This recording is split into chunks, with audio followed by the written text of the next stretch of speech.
Nyaya iri pano chikurura majasi.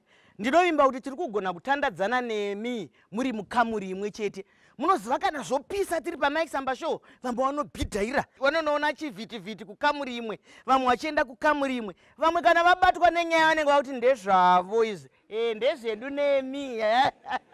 Ndezvedu nemi. Nyaya yemapoto iri kukusiya ipapi. Kwenyu zviri kuitika here? Kana munharaunda kungogara muchiita vana, muchitamba mahumbwe evakuru, mahumbwe anotambwa panguva dzakasiyana-siyana. Tirege kudzika. Ndomboya kwauri. Mazvita henyu Mai Chisamba. Nyaya iyi yekuchaya mapoto haisi nyaya yakanaka semaonero atinoita. Asi tinoti zvekare haisi here mhosva yevabereki kana vanosara vachitichengeta mushure menge vabereki vafa. Nekuti dzimweni dzenguva unoona musikana anenge asingabatwe zvakanaka nevanenge vachimuchengeta. Oona kuti zviri nani ndinogara hangu nemukomana wangu. At the end of the day, ozosvika pakuti maybe handichakwanise kuti ndidzokere kumba ndakutongorarama upenyu hwese ndiriko. Tozosvika paya patinoti domestic violence yamamuchataura. Nekuti hatisi kukwanisa kuwirirana, tisati takura zvekusvika pakunzwisisa imba, asi tatumwa nezvatiri kusangana nazvo kumba. Saka tinoti isusu mhosva haisi here kuvabereki kana kuti kune vanosara vachitichengeta. Ndizvozvo. Ari kutaura zvakanaka. Asi munoziva muupenyu, dzimwe nguva unozvipotsera kauku, unowira pamuti. Osumuka pamuti oti ndaakutiza, unozvipotsera unowira padombo. Handiti? Saka unenge wagoneiko kana waenda kunotiza kunoti ugare nemukomana wako? Wagoneiko? Tichanzwa mhinduro dzinobuda mukati imomo. Ndomboya pauri Murora. Zvinorwadza Mai Chisamba. Tine vana vedu vasikana vatokura. Asi kazhinji tichinyatsotarisisa kune mafamilies. Isusu ana amai nana baba. Tinotori nedambudziko pava pakurera vana vedu. Ndafarira zvataurwa namufundisi, zvandibata nokuti ndatowana chidzidzo. Kuti isusu sevabereki hatigarei pasi nevana vedu, tichivarayira zvokuita. Whether vakomana, vangave vakomana vangave vasikana, asi hatigarei nevana vedu pasi. Tichivataurira, tichirera vana vedu, vachitya Mwari, vachiziva Mwari. Zvese zvakadai Mai Chisamba, zvinogona kutobatsira zvakanyanyisa. Tozobata zvakare nyaya yevana vedu vatinorera. Isu tiri shirikadzi Mai Chisamba. Vana vedu tinovakudza seshirikadzi. Hapano panguva yekuti mwana awana mukomana wake Mai Chisamba akuda kuroorwa, taenda kuna baba mukuru varamba kutambira Mwari. Taenda kuna baba munini varamba kutambira Mwari.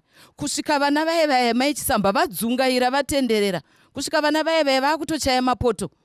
Hakusi kuda kwavo Mai Chisamba. Saka tiri kuti ngatingozivei Mwari, tigotya Mwari. Zvizhinji izvi Mai Chisamba tinowanika Mwari vachitibatsira pama areas ese iwayo Mai Chisamba tinotenda. Mashoko akanaka. Mai vari kutaura kuti zvamunoona kaimika mapoto ese haunzwe nemusikanzwa. Mamwe anotounzwa nekugozherwa, vanhu vachiramba ukama nekuti hama dzedu zvadzinoita kana vana vazofirwa paipai.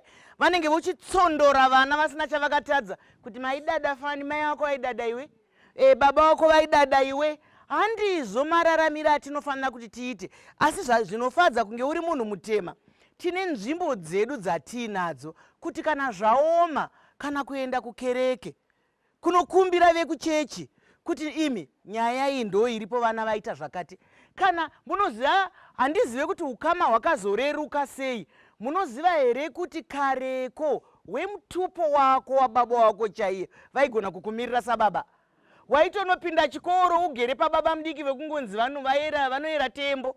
Ndo ukama hwakakwana iwohwo. Hatishayiwe wokuenda kwaari. Tinotenda.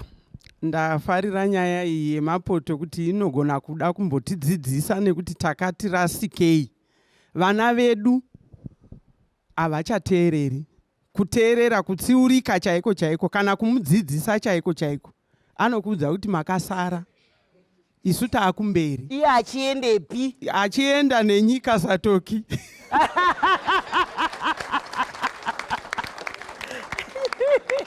Saka munoona kuti kana uchida kurayira mwana kuti mwanangu, kana wakuda zvekuwanikwa izvi, stick to one man. Wouya naye pano tomuziva sevabereki. Mwana anokutaurira kuti mai ndezvekare izvozvo zvamaita kudara. Isi iye zvino hatichadaro. taakungonogara. Kwauya nyaya yataurwa namai yekuti mumafamilies umu zvinonetsa. Shirikadzi dzinotambudzika kuti mwana akuda kuroorwa, vana baba mukuru vanogona kubvuma, but vanotora zvese vokusiyaiwo usina. Asi apa murume wangu chaakandisiyira investment handinaye kuti ndichengeteke vana ivavo, ndo pandinoenda kufanira kuraramira. Vana baba munini nana baba mukuru obva vanditorera zvese. Saka poita kuti ini ndatora nebitterness, ndodza mwana wangu kuti zviri nani kunogara. Mashoko echokwadi asina kugombedzerwa nayi. Hanzi pamwe tinofonyong'onywa, tigofonyong'onywa kuti enda hako unogara nemurume wako, nekuti vana vangu ivava ndodura randakatotarisira iro randakasirwa nemurume. Asi munomboziva vadi vatariri kuti chekupamba achiswedze zuva. Munozviziva? Munogona kutora mari yese evana vehama dzenyu vakaroorwa, hamumbotenga kana chipeneti nemari yacho. Haikuropafadzei. Ndopamunoti muchibva kunoitakura kudai musvikorohwa nemabai moti maroiwa. Aiwa, Mwari vanoranga zvakare. Saka imi mukaona vanopamba zvakanakira mutsika nemagariro, vana baba vane zvavo, vana mai vane zvavo, maipiwai zvenyu mudekare. Kudenga uku kune munhu asingavati. Ndoya kwauri design ndoya kuchikuva?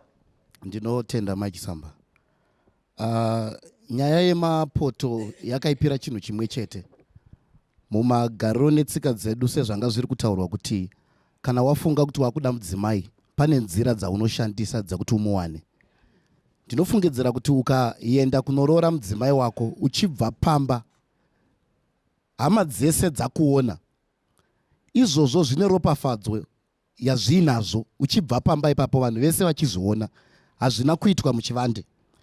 But ukasaita saizvozvo, chakaipira mapoto, kana zvanetsa mumba hauna hama inokubatsira because hauzikanwe. Asi kana uchizikanwa kuina tete vanokuziva, kuina mbuya vanokuziva, imba ikanetsa une kwekumhanyira kwekutiwo munhu anogona kuuya achibatsira mumwe wako. Mashoko makukuta ari kutaurwa. Munenge muine kaupenyu kenyu kepachitsuwa, ndiri kuuya kwauri Temba. Munenge muine kaupenyu kenyu kepachitsuwa kasina anopindira. Ndosaka muchizonzwa mumapepa nemuzvivhitivhiti kuti akarohwa kudzamara afa, akabayiwa nemapanga 5 kudzamara afa, nekuti hakuna anosvikapo. Temba, uneona sei? Mai Chisamba, pane nyaya dzasimuka dzandanga ndichida kuti nditaure nezvadzo. Nyaya yataurwa nemwanasikana nenyaya yataurwa naamai.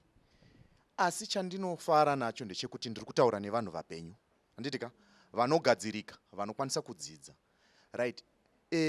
Ngatisararamei upenyu hwekunongedzera kuti ndazoita izvi nekuda kwaningi. Ita sarudzo yani yako wega.